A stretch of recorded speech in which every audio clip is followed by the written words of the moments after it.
Shalom Bapak Ibu Saudaraku, kita bersyukur Tuhan pertemukan kita di hari terakhir Sabtu pagi ini. Tentu ini adalah anugerah berkat dari Tuhan bagi kita yang boleh melewati satu minggu ini. Dengan harapan dalam kemurahan sayang Tuhan kita berada di minggu yang baru ke depan. Dan kita tetap beraktivitas dalam kuasa sayangnya agar kita selalu melahirkan karya-karya yang baik yang menyenangkan hati Tuhan, dan itu menjadi berkat bagi kita semua.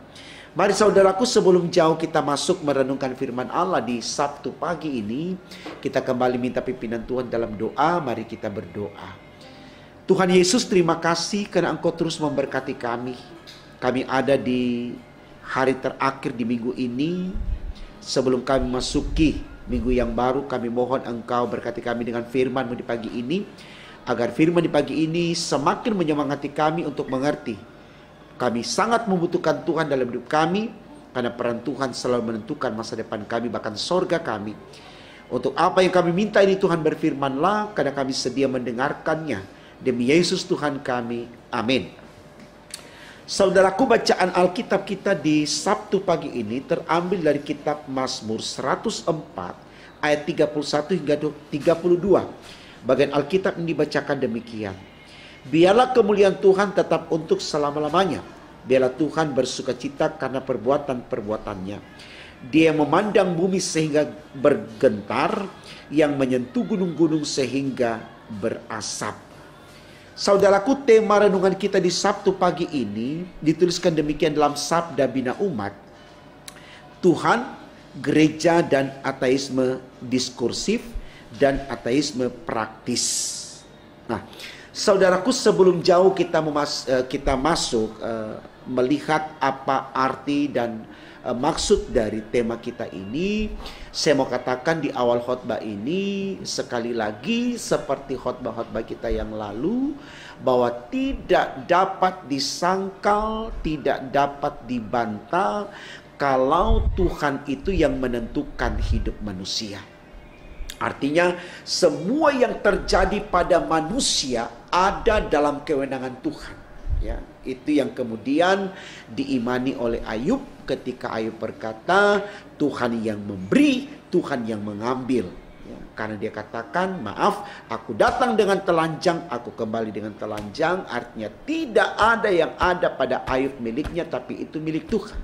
Sehingga ketika Tuhan memberi, Ayub katakan terima kasih. Tapi ketika Tuhan ambil dari semua yang dia beri, Ayub juga katakan terima kasih. Artinya tidak ada kewenangan Ayub di sini untuk membantah Tuhan. Kenapa dan mengapa?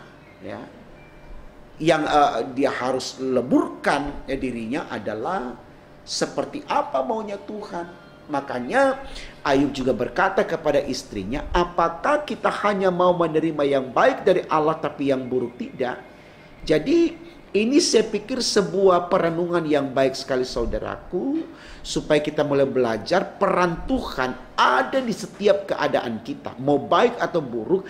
Yang pasti saudaraku, apapun yang terjadi pada kita, walaupun dalam ukuran manusia itu buruk, itu berkat. Amin. Ya. Karena apa? Karena firman Tuhan sudah katakan, Tuhan tidak pernah merancangkan malapetaka kepada anak-anaknya, tetapi menyediakan damai sejahtera. Ya. Artinya apa yang datang dari Tuhan itu berkat. Sekali lagi saudaraku, itu berkat. Saya mau katakan paling buruknya begini. Kalaupun kita harus mati karena kita mengalami penyertaan Tuhan di dalamnya, kenapa tidak? Jadi jangan kita berkata bahwa kalau kita sudah disertai Tuhan, kita tidak akan mati. Artinya kita tidak akan meninggalkan dunia ini. Tidak saudaraku.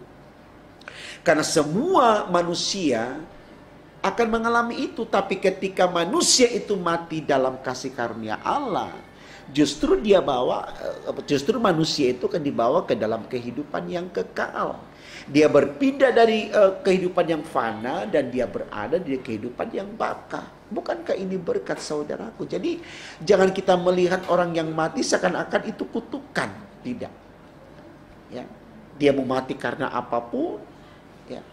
Buktinya seperti khotbah kita hari Rabu kalau tidak salah, dikatakan situ Lazarus mati, tapi dia mati duduk di pangkuan Abraham. Di sana dia menikmati kebahagiaan yang luar biasa. Ya. Bukankah ini baik sekali saudaraku untuk kita renungkan, supaya Kembali lagi, betul-betul di totalitas hidup kita, kita percaya kepada Allah. Kita betul-betul menyembah Allah. Nah, ini yang mau disoroti oleh tema khotbah kita, saudaraku. Tuhan, gereja dan ateisme diskursif dan ateisme praktis. Ya, jadi ateisme diskursif dan ateisme praktis di sini mau katakan begini. Ateisme diskursif ini, saudaraku, orang-orang yang percaya kepada Allah selalu dipengaruhi dengan paradigma atau cara berpikir orang yang akali, logis. Jadi artinya gini, kalau sesuatu menurut mereka tidak logis, ya, tidak masuk akal, sulit bagi mereka untuk percaya kepada Allah.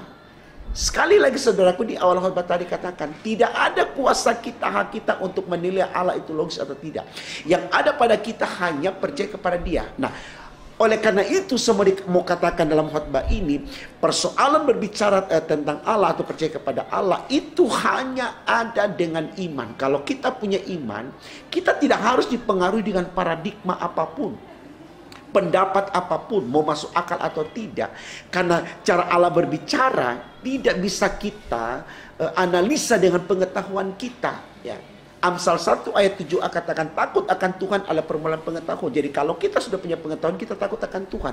Bukan kita pakai pengetahuan untuk analisa Tuhan. Sehingga ketika apa yang tidak masuk akal menurut perkataan Tuhan, kita tolak. Contoh misalkan, ditampar pipi kiri, kasih pipi kanan. Ini tidak masuk akal. Tidak ada kuasa kita, saudara, untuk membantah itu. Ya. Jadi sebagai gereja yang percaya kepada Tuhan, kita tidak harus menjadi kelompok orang yang ateisme diskursif, tidak. Begitu juga dengan ateisme praktis. Artinya orang-orang yang betul-betul secara personal tidak mau percaya kepada Allah.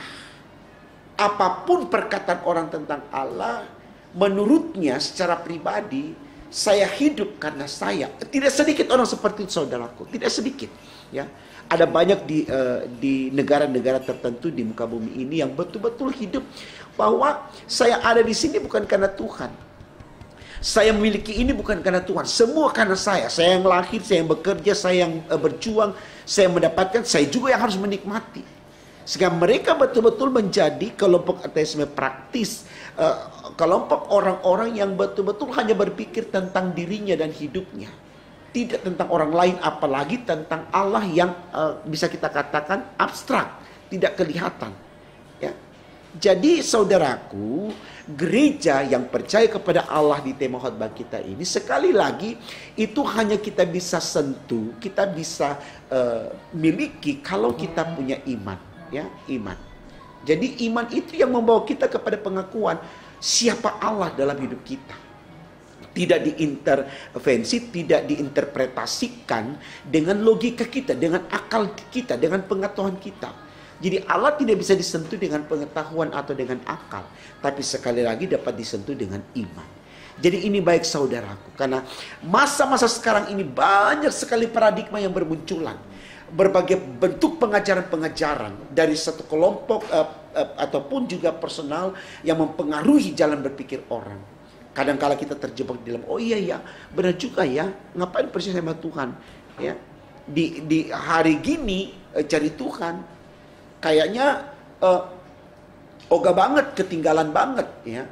Ya, kuper lah kalau bahasa anak muda, kurang pergaulan dan seterusnya. Jadi hati-hati saudaraku. Hati-hati, karena Tuhan selalu meminta kita untuk mengakui Dia. Ya. Firman Tuhan sudah katakan, ketika engkau menolak aku di hadapan sesama manusia, maka di hadapan Bapakku aku juga akan menolak engkau. Luar biasa saudaraku. Ya, Tuhan memperhitungkan penolakan-penolakan kita. Ya. Makanya firman Tuhan juga berbicara, banyak yang dipanggil, sedikit yang dipilih. Ya. Mudah-mudahan walaupun sedikit dipilih, kita masuk dalam kelompok yang sedikit. Amin. Karena ini penting. Karena ketika kita dipilih oleh Allah, itulah surga bagi kita.